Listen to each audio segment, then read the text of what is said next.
that there are 7 things that institutional leaders, and I use the word leader, shaper, not to just mean the CEO. I'm talking of the top team. They all tend to do this. And what are those 7 Brahma mantras? I'm going to tell you. But before that, it's not that all the shapers did all the 7 things. That's not, because nobody does everything. But out of these 7, they seem to choose 2 or 3 or 4. They were like orchestra conductors who had a violinist, they had a tabalchi, they had a flutist, and they would play different people to produce the music depending on what music was desired to be produced. So what are these 7 instruments which they managed to produce a symphony and an orchestra in, which created a great institution?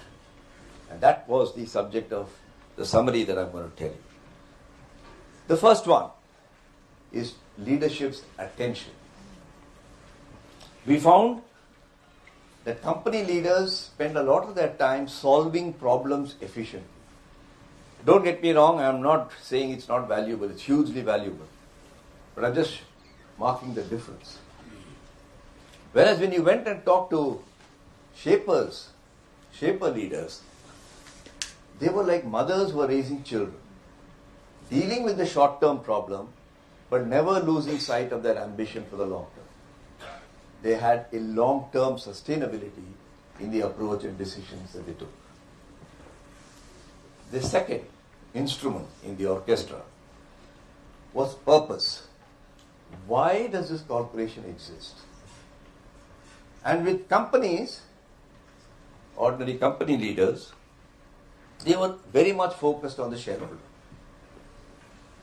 And you see this in the startup world, which everybody goes gaga about. They are only focused on valuation. A single-minded focus on shareholder return. When you come to institutions, they are thinking of everybody who is impacted by the company.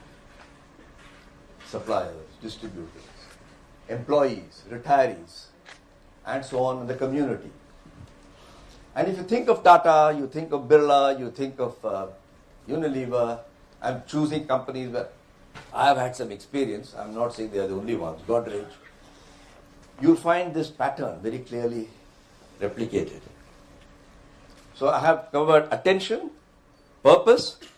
The third one is thought. How do they think? And I found that, we found that the company people quickly decide what is the problem, what are the options, and then they move ahead. Whereas the shapers indulge in what is called critical thinking. And we have described what is critical thinking. If you gave them this option A and B, they say, but why not option C and D? Because for them, the opposite of a truth can be another truth. Whereas most of us assume that the opposite of a truth is a falsehood. Fourth, their learning pattern.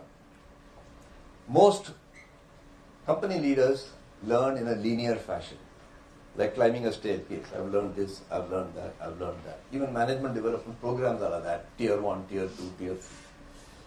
Whereas shapers tend to learn in a cyclical way. They do something, they learn, they reflect a lot, and then they learn again. They go around in circles. And the last 3 of these instruments in the orchestra is number 1, their attitude to transformation and change. Many company leaders act and solve and go on the go, operational, and very valuable again. But then shapers have very terrain adjusted. They seem to say to themselves, what worked in my last job will not work here. What worked in my last company will not work here. It's much easier to talk to Tamils to learn Hindi than to talk to Hindi people to learn Tamil. And that's what I mean by a terrain adjusted communication. And finally, people. It was incredible.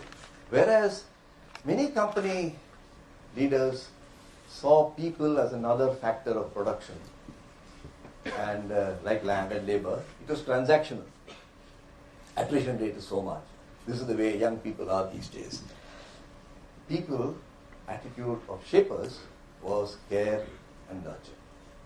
We were surprised to find that in the companies that I've referred to, they spent as much as 25 to 30% of their time, personal time, on caring and nurturing for future leaders.